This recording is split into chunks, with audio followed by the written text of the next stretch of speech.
तो हम exercise number 4.1 start करते हैं, जिसमें हमें फर्स्ट क्वेश्चन दे रखा है the cost of a notebook is twice the cost of a pen. मतलब कि जो एक नोटबुक और एक पेन है, तो नोटबुक की प्राइस जो है आपकी ट्वाइस है कॉस्ट ऑफ द पेन से। Write a linear equation in two variables to represent this statement. हमें एक लीनियर इक्वेशन लिखनी है टू वेरिएबल्स में, ताकि हम स्टेटमेंट को रिप्रेजेंट कर पाए। एक हिंट में आपको दे रखा है take the cost of notebook to be ₹x and that of a pen to be y। हमें नोटबुक की जो कॉस्ट लेनी है वो x ले और पेन की जो कॉस्ट है वो हमारी y रहेगी। तो स्टार्ट करते हैं, ठीक है। Let the cost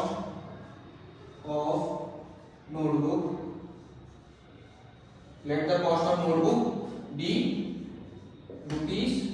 ₹x। ठीक है, हमने नोटबुक की कॉस्ट ले ली x और then the cost of pen will be कितना हो जाएगा ₹y। अब आपको क्वेश्चन में दे रखा है नोटबुक की जो कॉस्ट है वो ट्वाइस है पेन के। तो कॉस्ट ऑफ नोटबुक कितनी है हमारी x और पेन की कितनी है कॉस्ट हमारी y। और क्या है cost of notebook is twice the cost of pen, यानी कि twice the cost of pen. तो ये हमारी लीनियर इक्वेशन अभी बनी नहीं है, अभी हम इसको स्टैंडर्ड फॉर्म में ले जाएंगे, ठीक है। तो ये हमारा क्वेश्चन के हिसाब से हमने ये लिख लिया। अब लीनियर इक्वेशन बनाने के लिए हमें क्या करना पड़ेगा, x 2y को इस साइड हमें लेके आना पड़ेगा = 0। तो ये आपका स्टैंडर्ड फॉर्म में linear equation two variable represent हमने कर दिया इस क्वेश्चन के हिसाब से, ठीक है। नेक्स्ट क्वेश्चन देखते हैं express the following linear equation in the form ax + by + c = 0 and indicate the values of a b c in each case. यानी कि हर एक केस में हमें स्टैंडर्ड फॉर्म में इक्वेशन को लेकर आनी है, फिर हमें a b c की रियल वैल्यूज हमें बतानी है। तो देखेंगे पहली इक्वेशन हमें दे रखी है 2x + 3y = 9.35 बार, ठीक है। तो स्टैंडर्ड फॉर्म आपको पता ही है, ये दे रखा है standard form ax + by + c = 0। अब हम इसी फॉर्म में इसको लेके आएंगे। देखिए कैसे करते हैं, 2x + 3y इस साइड आएगा तो कितना आएगा -9.35 बार = 0, ठीक है। अब ये इक्वेशन आपकी इस फॉर्म में आ चुकी है। अब हम a b c की वैल्यूज लिख देंगे। तो a = क्या हो जाएगा हमारा, a = 2 है, b = 3 है और c = -9.35 बार, ठीक है। सिंपली बहुत सिंपल क्वेश्चन है।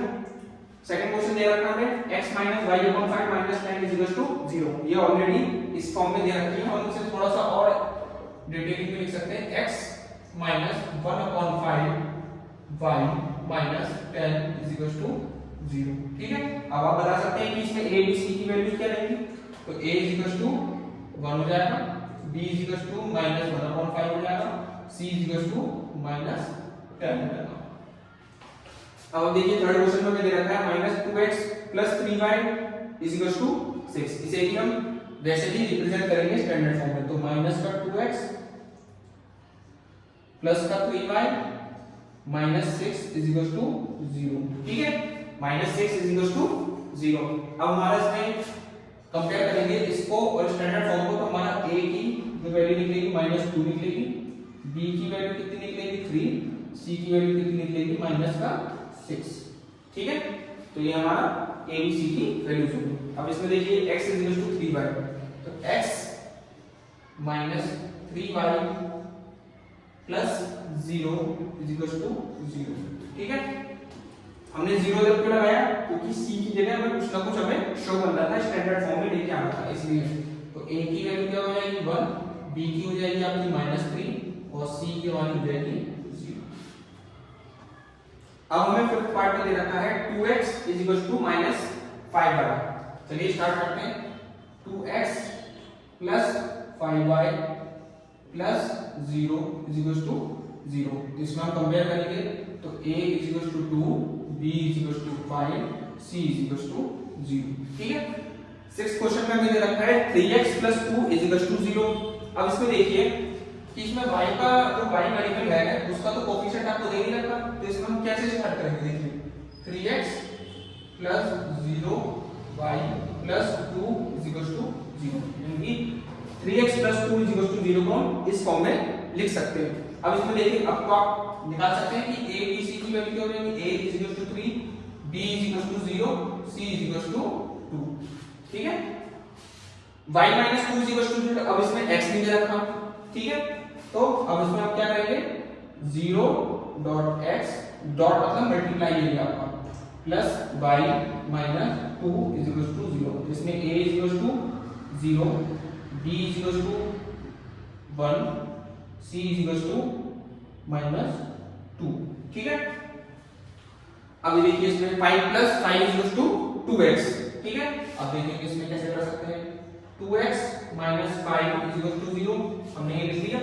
अब इसमें y का तो है तो 2x plus 0 dot y minus का 5 इज इक्वल टू 0। अब हम कंपेयर करेंगे, a इज इक्वल टू हमारा आ जाएगा 2, b इज इक्वल टू हमारा आ जाएगा 0 और c is equal to minus 5।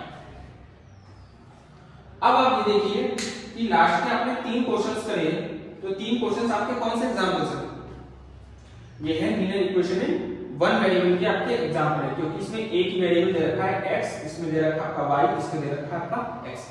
तो ये 3 जो क्वेश्चन थे वो आपके linear equations in one variable के एग्जांपल्स आप समझ सकते हो, ठीक है।